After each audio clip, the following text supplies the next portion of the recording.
Chris McConnell. Mark Wemkin. Roto Bros signal confirmed. Has the age-old question finally been answered?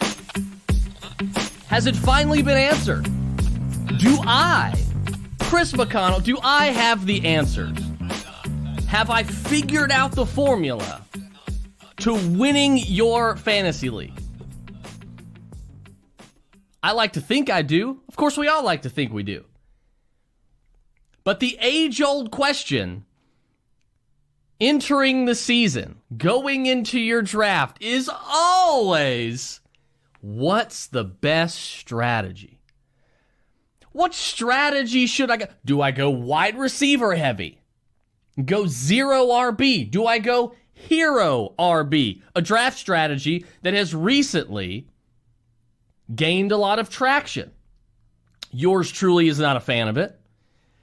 Or do I stay traditional in a world where everybody has moved away from the traditional? Oh, the traditional. You shouldn't feel trapped in the traditional. You don't change the way you do it. It's not 1998. It's 2021. My argument was to stay traditional with a little spice on the side. The draft strategy that I was deploying, that many of you know, many of you that have listened and watched the shows throughout the summer and listened to Mark and I bicker about it because we don't see eye to eye. Surprise, surprise, my partner and I don't see eye to eye on something. Is it better to go wide receiver heavy? Is it better to go running back heavy? And most of you will know, and hopefully most of you kind of follow suit, in drafting in leagues that are super flex, that are not just traditional one quarterback leagues, because one quarterback leagues, it's not as fun. Okay, the first two rounds of the draft are completely easily forecastable. You know, in a one quarterback league, you know it's going to be dominated by running backs. You might have one wide receiver, right? Like you might have one wide receiver go. Devontae Adams, probably, maybe a Tyreek Hill here and there.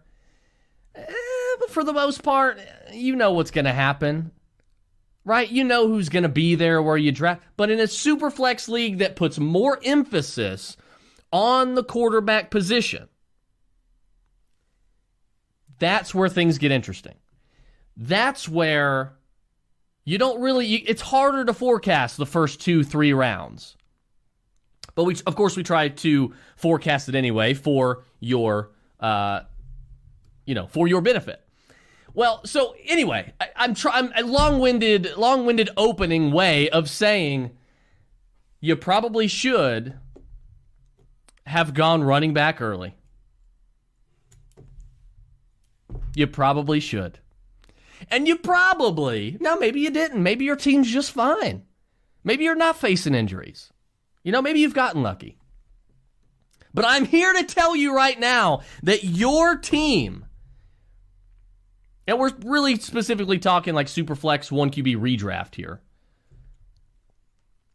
your redraft is probably in pretty good shape if you follow the same draft strategy that I was going after and that I was putting forth and advising everybody on before the season started. And what was that?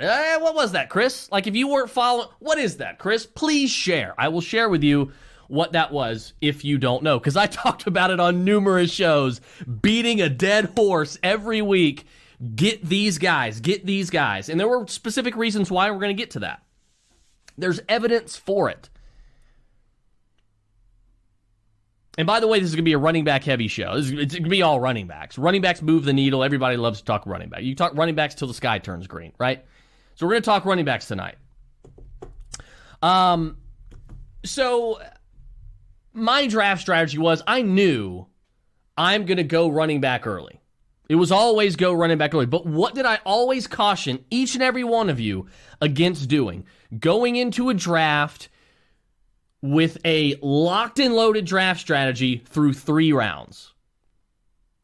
You can go in through it and say, okay, this is my plan to do. This is what I plan to do through 2 rounds. But once you get to the 3rd round, you can't really forecast as much. Things start going in a different direction. There's some surprise picks, right? So you don't want to say, okay, I'm getting this guy in the 1st round, this guy in the 2nd round, this guy in the 3rd round, because it doesn't always work like that. And you don't want to pigeonhole yourself into a draft strategy early on, and all of a sudden something happens in the first 2 or 3 rounds where you're like, oh, I didn't expect that to happen. What do I do now? Now my guy's gone. What do I do? And you're kind of left with, you're kind of left panicking because you don't know what to do. And before you know it, it's a round 3-4 turn, and you're in panic mode, right? You're spiraling downward, and the draft just started. So my whole advisement was go into the draft knowing what you're going to do, more than likely, with the first 2 rounds, because that's where you can really predict what's going to happen. Derrick Henry's going to be a top 5 pick. You knew Nick Chubb was going to be available at the end of the 1st, at the 2nd, or maybe in the early 2nd. You knew Antonio Gibson was going to be in the mid to late set. You know what I mean? Like, you knew this kind of stuff. We knew where guys were going to go for the most part, right? So that was easily forecastable. So my strategy was I want to go running back early, but which running backs do I want to get? I don't want to get a guy like Nick Chubb in the 1st round. I don't want to do that. Why? Because he's not, he doesn't have really that league-winning ceiling if Kareem Hunt is healthy. Ironically enough, Kareem Hunt's not healthy right now, but we'll get to that in a second. I wanted guys that are going to be the workhorses, that are going to get all of the volume in the backfield for the most part. Because what is the rule that I've always told you? Chase the targets with wide receivers, chase the volume with running backs. Don't worry about these running backs that are getting all the carries for the most part. Don't worry about drafting these running backs early that are getting all the carries, not getting any of the targets. Obviously, guys like Jonathan Taylor, okay, and in some regard, Derrick Henry, they are exempt from that. There is that gray area. Nick Chubb as well. But the guys that you really want to go after are the guys that had the league-winning ceiling. Okay?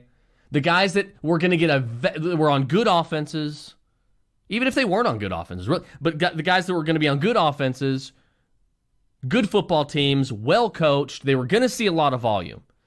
My number 1 target in the 1st round, you guys know, Austin Eckler.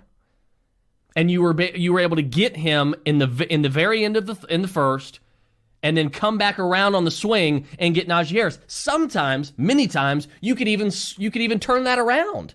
You could go Najee in the 1st round, right?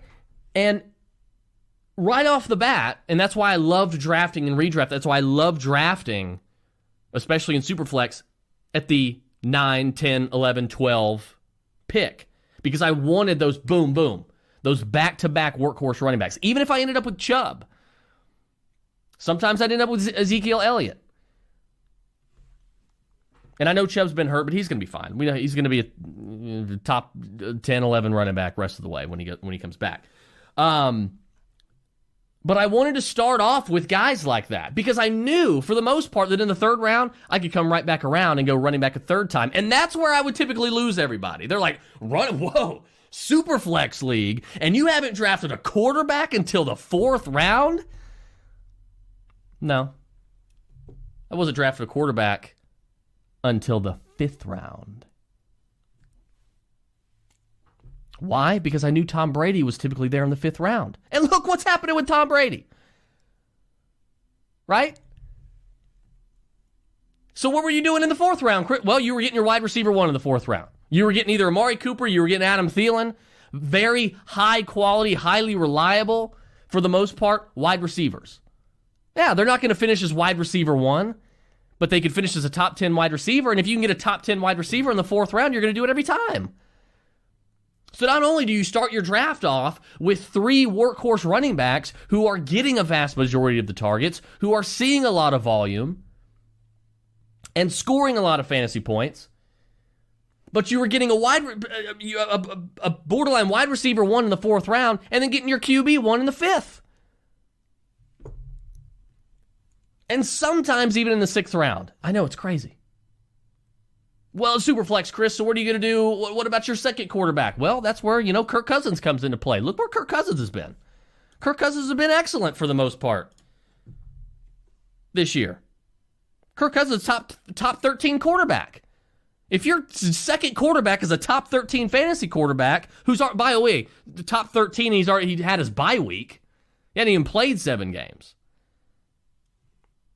So he's essentially a QB1 in fantasy. You got him way late. He was the best value at quarterback all season long. And that's what I was trying to tell everybody. You're getting all this high-quality value, and you're not having to take Devontae Adams, Tyreek Hill, Justin Jefferson back to back to back in the first 3 rounds, or some sort of variation of 3 or 4 wide receivers like you're in a best ball or something.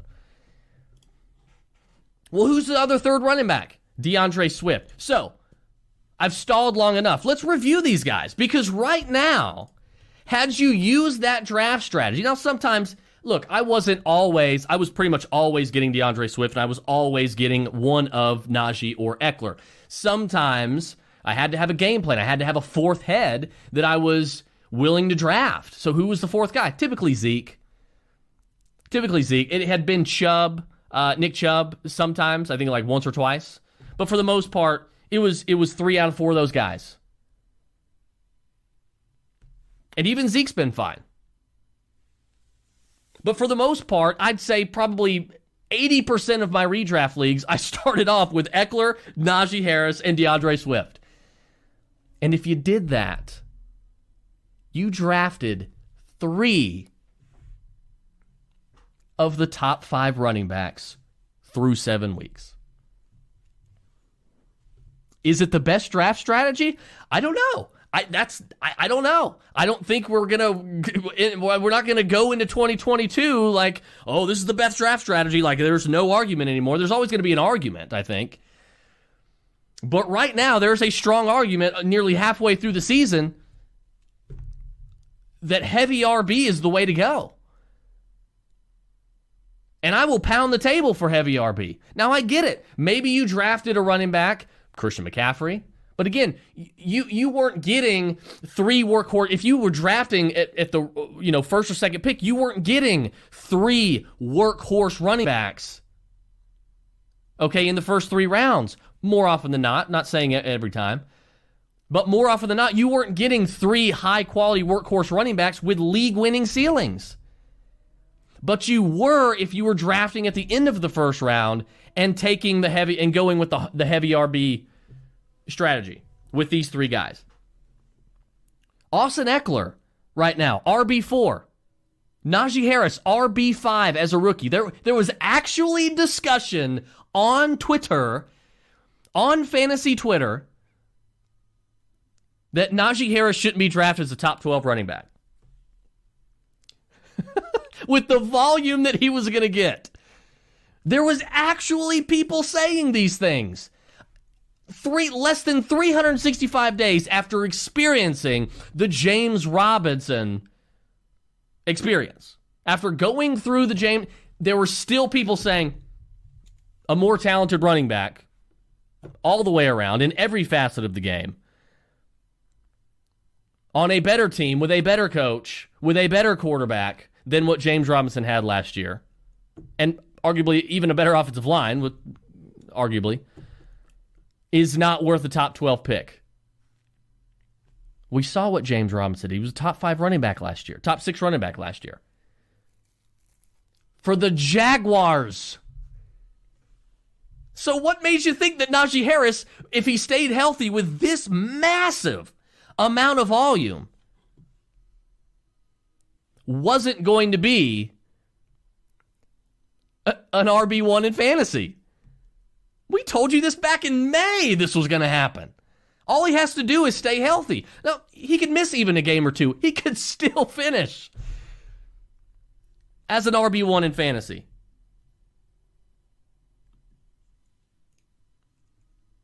His snap share is through the roof right now. He's got the highest snap share of any running back in the entire league. The top 3, James Robinson with a 73.4 snap share percentage. Darrell Henderson, probably to the surprise of some of you, with an 81.4% snap percentage, and Najee Harris, 88.3 snap share percentage. 88%. It's unbelievable.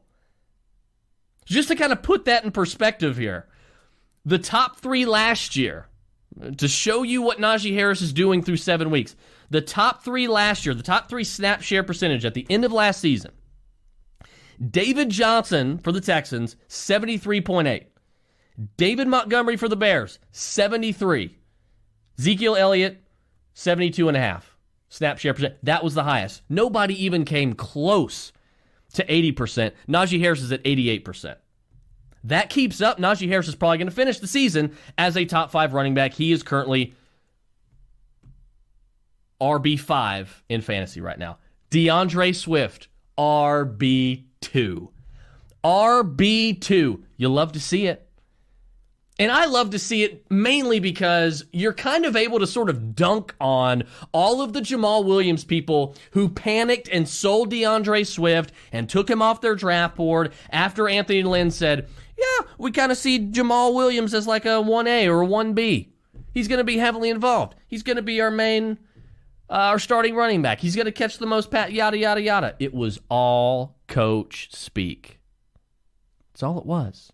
They know who the most talented player in the backfield is. They know that from a talented skill set standpoint, DeAndre Swift, like I said, all summer long, is already probably a top 5 running back in the NFL. From an all-around skill set standpoint in real life, he is a top 5 running back in the NFL. He just plays for the Detroit Lions. So nobody seems to care. Nobody seemed to care. Nobody saw the upside.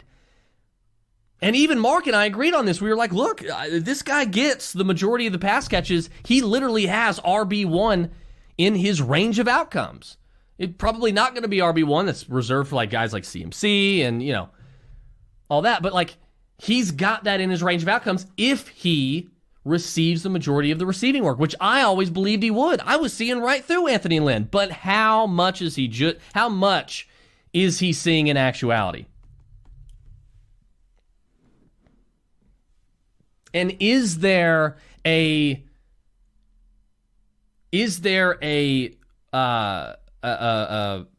tie-in with how many targets a running back receives versus where they finish?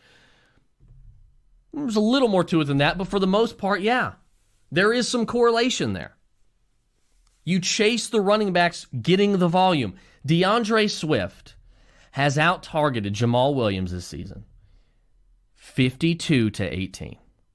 This isn't 47 to like 32.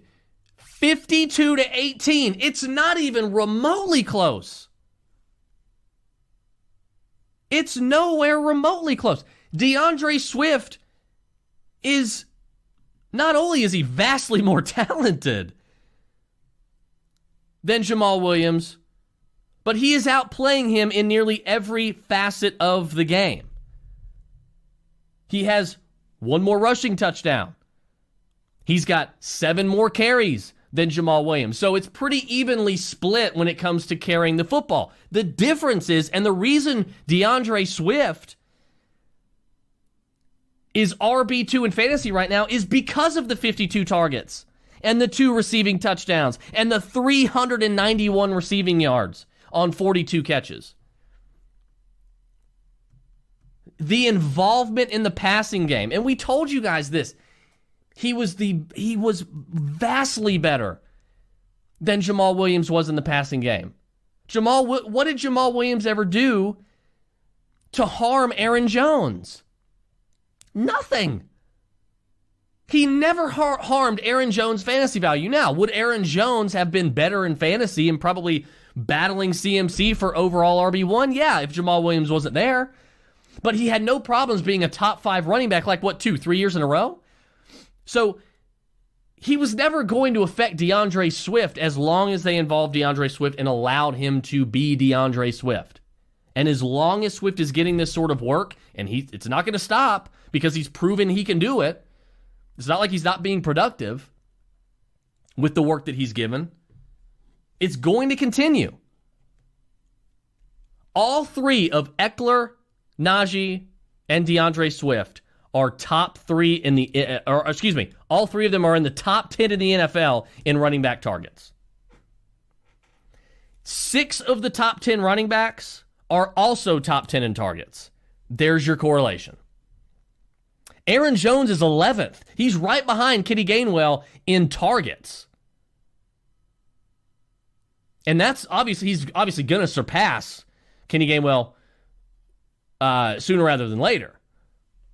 So he's going to be, that number is going to go from 6 to 7. So 7 of the top 10 running backs in fantasy are also top 10 in targets. Obviously, Jonathan Taylor is not up there. Myles Gaskin is not up there. Chase Edmonds is not there. So there's some names, obviously. But we weren't really, on those guys for the most. I mean, for Jonathan Taylor, of course. Which, by the way, I love the fact that Jonathan Taylor has pretty much shut up everybody that was moaning and whining and complaining about him through 2 weeks. I love it. It's my favorite thing. Everybody overreacting at, I need to sell Jonathan Taylor. Oh, it was a waste of a draft pick. And what does he do? He just turns into RB3 in fantasy through 7 weeks.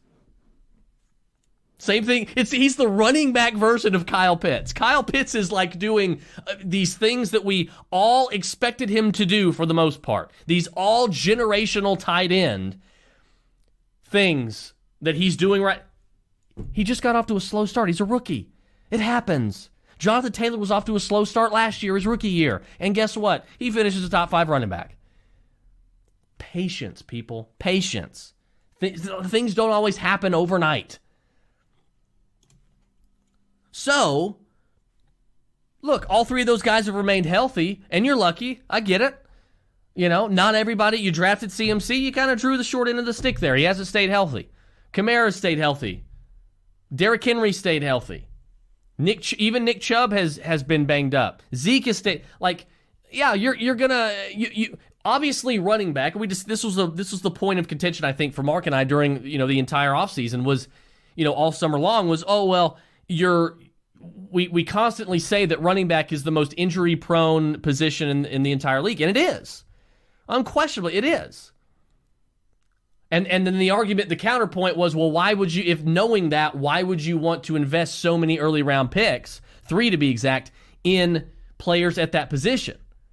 Because the reward outweighs the risk. Because if you can hit on all 3 and just, all you got to do is simply avoid these season-ending injuries, these 6-7 week at a time injuries. If you could avoid that and these guys can stay healthy, you get lucky enough to do that, you're going to reap the benefits. And look, I get it. Even the output that these 3 guys have given you, the proof right here, the evidence in front of you, for some of you, it's not going to matter. Some of you are still going to go 0 RB. Some of you are still going to go hero RB. And look, as long as you win, it doesn't matter. There's not a perfect draft strategy. I'm kind of answering the question at the beginning of the show. There's not a perfect draft strategy. Heavy RB certainly isn't the perfect draft strategy. It's my favorite, and I think it's the most tried and true one, and I think it's the safest one, and it's the best bet, and it gives you the highest odds to ultimately win. But it's not always, it doesn't mean it's always going to be the answer, and it's always going to work out. And that goes for the same thing with hero RB and 0 RB. And even the draft strategy of having drafted a quarterback in the first round. Another guy that was going in as an early second round pick, late second round pick in Superflex, the 14th pick really on average, was Antonio Gibson. And I know a lot of people are panicking on Antonio Gibson. Should you be panicking on Antonio Gibson? I gotta get rid of Antonio Gibson. Should you be panicking on Antonio Gibson? I've got an opinion on this that might not be popular. you should not be panicking on Antonio Gibson. You should not be panicking on Antonio Gibson. I understand. You're worried about the shin injury. You're worried about the fact that he's not producing like a top-flight RB1, like you were drafting him, hoping him to be. But the fact remains, you were drafting him in the late second and in some cases the early third. Okay? Again, 14th pick overall on average. So mainly a early second round pick in one QB leagues, late second in Superflex. So you were drafting him as your RB2 for the most part, which was fine. I drafted him in plenty of leagues as well when I went RB heavy. But he's currently RB15, and he's not even getting a majority of the targets. He has been out-targeted by J.D. McKissic 34-18 on the year. Yeah, it's pretty significant. It's not what you want to see through 7 weeks out of a guy that you spent a second-round pick on. I get it. I understand. You took him because there was a lot of preseason talk from coaches and from beat writers and everybody saying, oh, Antonio Gibson's going to be heavily involved in the receiving game. He's going to be more involved than he was last year. It's about the same as what it was last year toward the end of the year. J.D. McKissic is clearly, as of now, through 7 weeks, clearly the preferred pass-catching running back. So, if you're an Antonio Gibson owner, and like I said, in several leagues I am too, and there's several leagues where I've traded for him in the past couple weeks, because I feel you can kind of buy him a little low. I don't think his price point is going to be lower than it is right now over the next week or two. I think that's going to be the lowest that it is. And if you're an Antonio Gibson owner, you have to just come to the realization and you have to embrace the fact that we simply drafted a running back in the second round that just isn't going to have the league-winning ceiling. During the summer, all of that talk going on, he's going to be more involved in the receiving game, yada, yada, yada. That was when the league-winning ceiling discussion, that's what was going to, push him into the Christian McCaffrey, Alvin Kamara, Austin Eckler, DeAndre Swift, Najee Harris conversation. These guys that were getting in to some extent, even Jonathan Taylor, we'll get to him, but he's not even receiving. He's doing what he's doing. He's not even receiving the majority of the targets for the most part. But you need to just accept the fact that the league-winning ceiling isn't there. It's no longer there. And it's probably, things could change. Maybe J.D. McKissic gets hurt. We don't want to wish injury on anybody. Maybe he tweaks an ankle. Maybe he's out 3 to 4 weeks. I can hope for that. It's not a serious injury. It's just a little, get a little dinged up. You're a running back. Get a little dinged up. Kind of cut the wrong way. Tweak your ankle. Be out for 3 to 4 weeks. Let Antonio Gibson show what he can do in the receiving game. Come back healthy, and then the coaching staff says, "Hey, you know what? Let's give Antonio Gibson more receptions. Even though we got J.D. McKissic, let's give him more receptions." I don't know how it's going to work out. That would be ideal, right? Probably not going to happen. You need to face that realization. But guess what? You still got a top 15 running back as of now as your RB2. That's a strong RB2. I'm fine with that. That's 3 spots away from being a fantasy RB1. Right? So, it's not the worst thing in the world. And I think a lot of people are sort of overreacting, panicking on Antonio Gibson, trying to outright sell him to whoever the highest bidder can be. Look, if you want to do that, that's fine. I get it. And if you can get a guy like, maybe you trade Antonio, you're in Dynasty, maybe you trade Antonio Gibson in like a second round pick for DeAndre Swift. I don't know if you're going to be able to do that. It's just the first thing that comes to mind. But if you try to get a guy like Eckler, Swift, or Najee Harris, whose target share is not up for debate, okay, and snap share is not up for debate, even a guy like Jonathan Taylor, I can't blame you for doing that. But if you can't find a trade partner, don't think that just because you're an Antonio Gibson or that you have to sit him every week because you can't rely on him. That's just not true. I'm still putting him in every single redraft lineup that I have him in. He is going out there every single week. I am not benching him for guys like Miles Sanders. Maybe this week can he gain one? I'm not benching him for those guys. I'm not benching him for Zach Moss. Okay? I'm not going to bench him for Kenyon Drake. Antonio Gibson is going to see my starting lineup because of the draft investment that I put into him. And it's only 7 weeks. Things can change. And look, I know he's got a shin injury. I'm worried about it too. A little bit. You don't want it to get aggravated, but look, they're monitoring his practice work. He's been playing through it for nearly the entire year. He's had the entire time he's had it. He has been playing through it the entire time he's had it. Nearly the entire year. And I know, look, you drafted him for the ceiling, assuming the heavy target share. But you're just going to have to accept that that's not the case with Antonio Gibson anymore. But that doesn't mean that you should just give up on him. There's still a ceiling there. He can finish as an RB1 in fantasy. He's right on the cusp. So, look, shin injury or not, he can play through it. Hopefully it doesn't get any worse. Hopefully he can receive treatment. And hopefully him monitoring getting his practice reps monitored will help to ease this injury and help it to heal a little bit. Maybe he takes a week off. I don't know. But even then, he can still finish as a fantasy RB1. You could still get a good return on investment. You're just not going to get what you thought you were probably going to get, which is high-end RB1, mid RB1 production. Probably not going to happen. He's not going to be out-producing Austin and Derek and Dalvin and Zeke and probably not even Chubb or DeAndre or Najee or Taylor. But he can still be a fantasy RB1. He'll probably be a back-end RB1, high-end RB2. That's what you're looking at here. And in the second round, look, I'm not going to argue too much with it. 14th pick, I'm not going to argue too much with it. It is what it is. Things happen.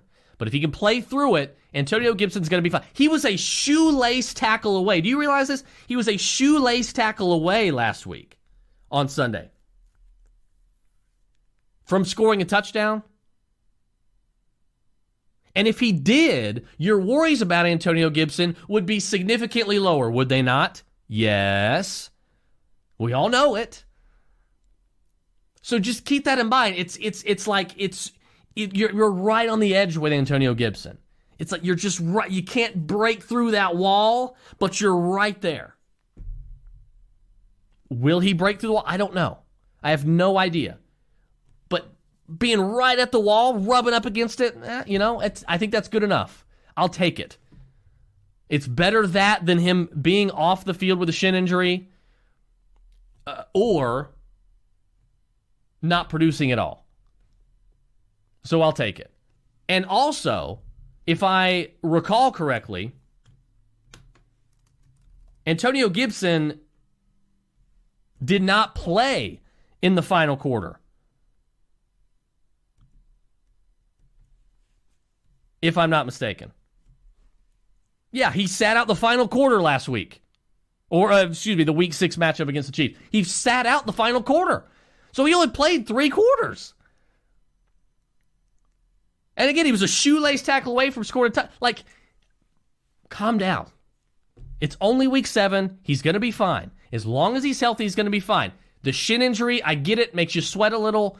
But he's fine right now, so don't go out and just go out and shop him. See what you can get. Probably not going to be able to get much. His value's low. But I'll tell you this, if you don't have Antonio Gibson, now's the time to get him. Now's the time to get him. I've been trying to go after him in a couple leagues where I don't have him. I will continue to do so. Because as long as he's healthy, I want that on my team. I want that talent on my team. Because he's going to produce. Maybe not as the receiver that we thought, but he is going to produce. Okay, so we've had a little bit of a new face kind of show up in the NFL. Doing some nice things at running back. A guy who in some rookie drafts didn't even get drafted. Think about that.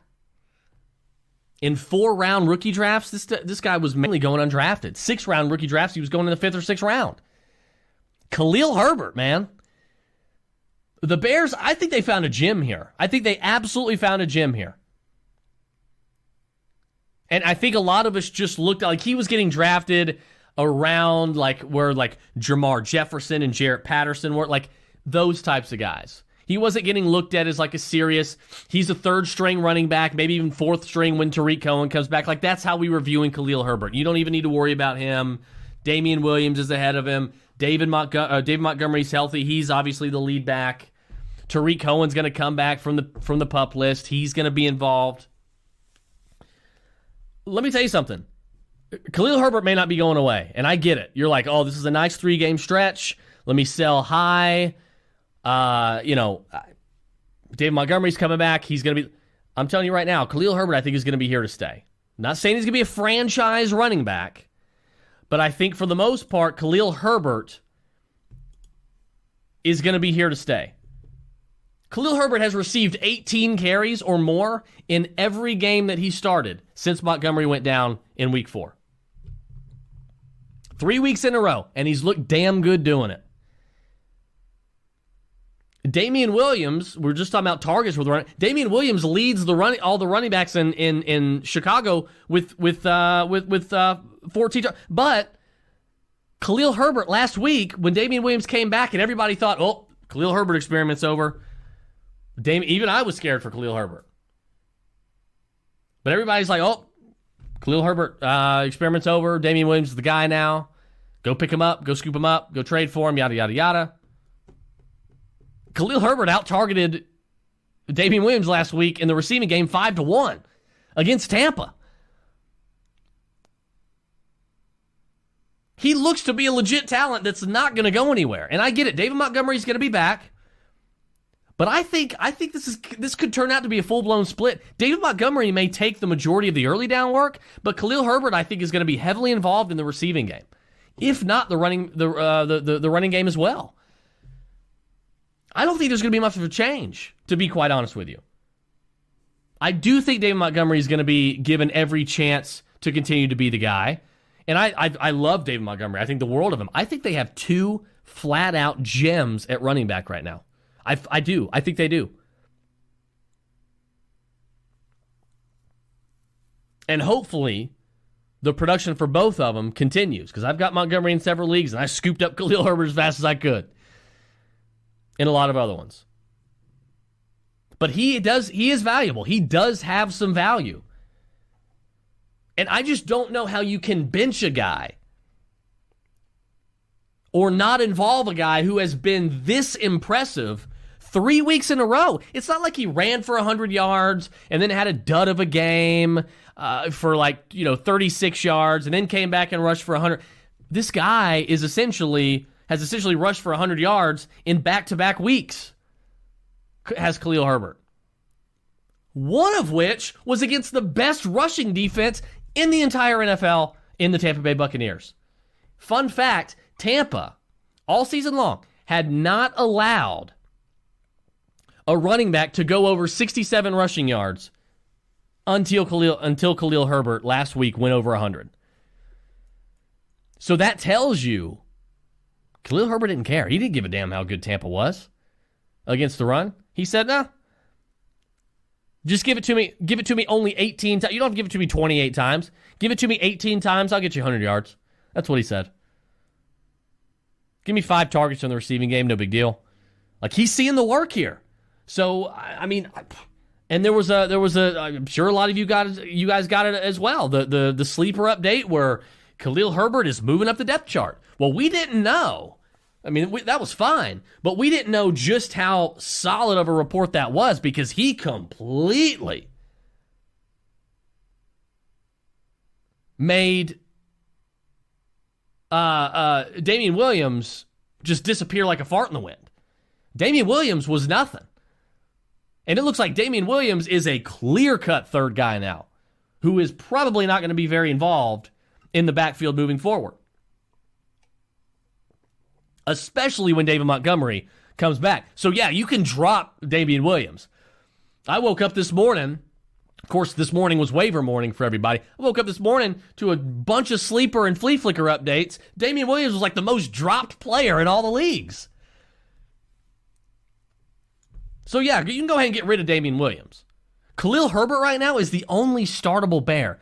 You can't really keep rolling out Justin Fields right now. You can't keep rolling out Allen Robinson right now. Even Cole Kmet. I mean, you got to be in a two tight end league to be rolling out Cole Kmet, and even then it's a little dicey.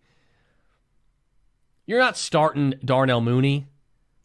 Okay, Khalil Herbert's the only guy you can pretty much start with confidence. I'm starting him against San Francisco this week with a lot of confidence in many leagues. He's really the only startable Bear. I'm going to be honest with you guys. If you have him in Dynasty, hold.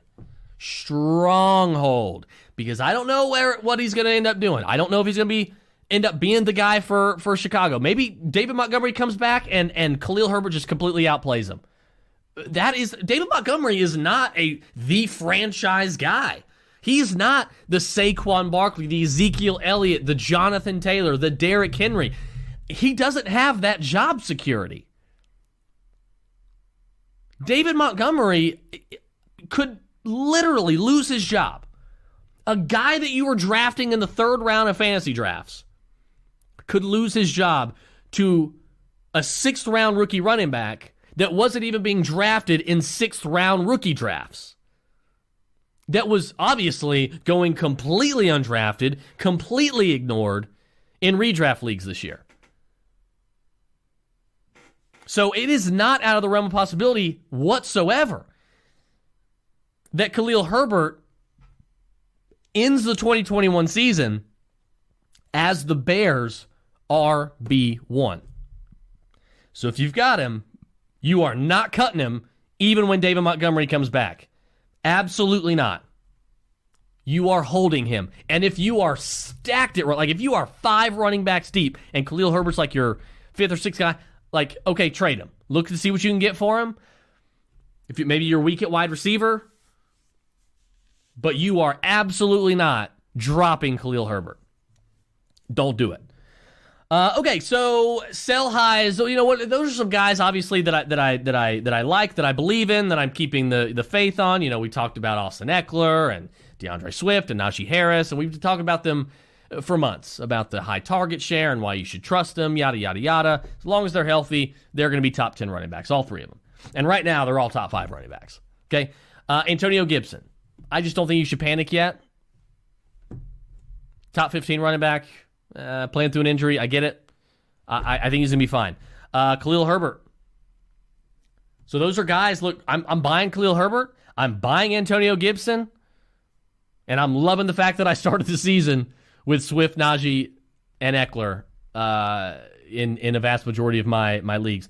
However, you're probably asking, okay, well, what don't you like? Like, who don't you like for the rest of the year? I'm going to be honest with you. Look, I get it. I get it. He has been an interesting story for the Falcons. You already know where I'm going with it. He's been an interesting story for the Falcons. You didn't draft him. You picked him up for free, after week 1. And you're liking what you're getting right now. I get it. But I'm selling Cordell Patterson. I'm selling him. He's not going to keep this up, guys. Like, it's just not. He's RB8 right now. Like, he's ahead of Elliott. He's ahead of Mixon. He's ahead of James Robinson. Kareem Hunt's hurt. He's ahead of him. He's ahead of Darrell Henderson, who's getting an 83% snap share again, by the way. Antonio Gibson, who I don't think he finishes ahead of Antonio Gibson. Like, it's not that I don't dislike Cordell Patterson. I just don't believe this type of production is going to keep up. I just don't. And I'm a Falcons fan. I would love to relish in the fact that, okay, we got some production from the running back position. You know? Everybody thought it was going to be Mike Davis, if anybody, and it's not. It's Cordell Patterson. I just think that if you're smart, you should sell Cordell Patterson.